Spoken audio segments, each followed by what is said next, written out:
Voy a hacerle un pase al compañero Francisco Monge, quien les va a hablar sobre algunos métodos que utilizan estos malhechores para hacer estafas y principalmente basado en estafas que se hacen en línea, ¿verdad? Por medio de la tecnología. Adelante, Fran. Pues buenos días, estimados compañeros, personas del público en general que nos escuchan. ¿Escuchan? Es un gusto saludarles. Bueno, como comentaba mi compañero Juan, estamos en la semana de la ciberseguridad. ¿Qué es lo que buscamos?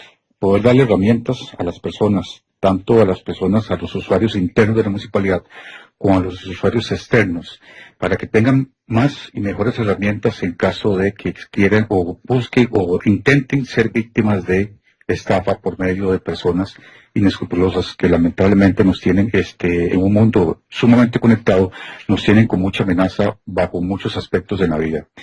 Uno de los ataques más significativos que se puede llamar es la ingeniería social. La ingeniería social es una técnica que se utiliza para robar información, para ganarse la confianza de las personas desde muchos puntos de vista. Por ejemplo, el phishing. El phishing consiste en engañar al usuario a través de correos electrónicos que buscan suplantar una institución, una organización o cualquier organización de fin lucrativo, económico, o simplemente con la búsqueda de sacar información de cada una de esas personas.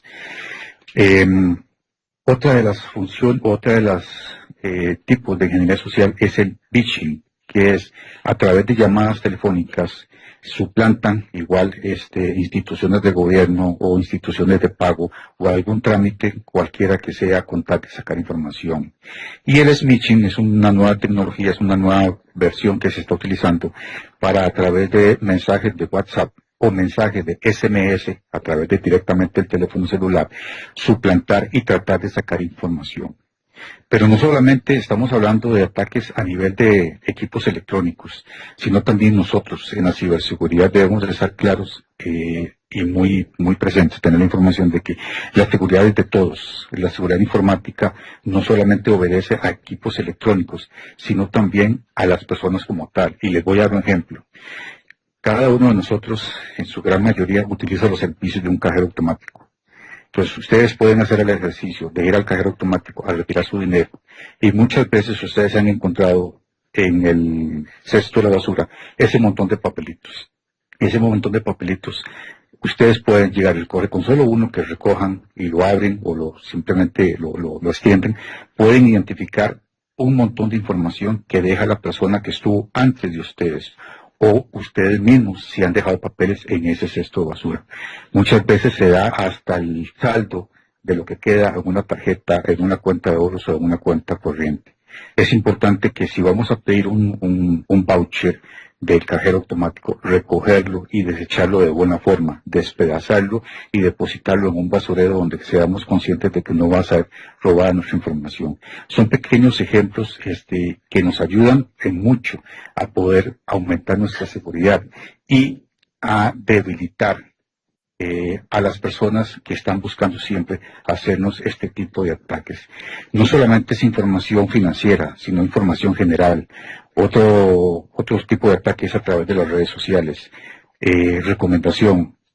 Tratemos de que cuando recibimos una invitación por parte de las personas, saber si esa persona es verdaderamente una persona física, si es una persona conocida.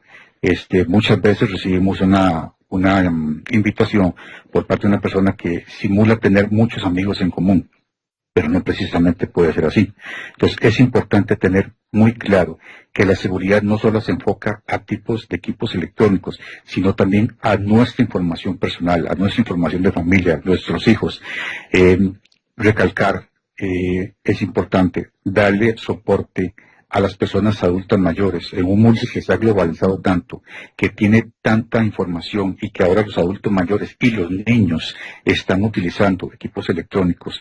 Es importante siempre nosotros como padres de familia o como personas encargadas de este tipo de personas estar velando de qué tipo de información están accesando, de qué tipo de información están descargando o qué información están subiendo hacia la red de Internet. Esos son unos pequeños puntos que queremos ver. Más adelante los compañeros de aquí de la municipalidad van a dar algunos otros ejemplos con respecto a lo que está sucediendo a nivel interno de cara a que las personas tengan una mejor herramienta para poder actuar ante ataques de ingeniería social o ataques de ciberseguridad. Continuamos con el compañero Juan Arias.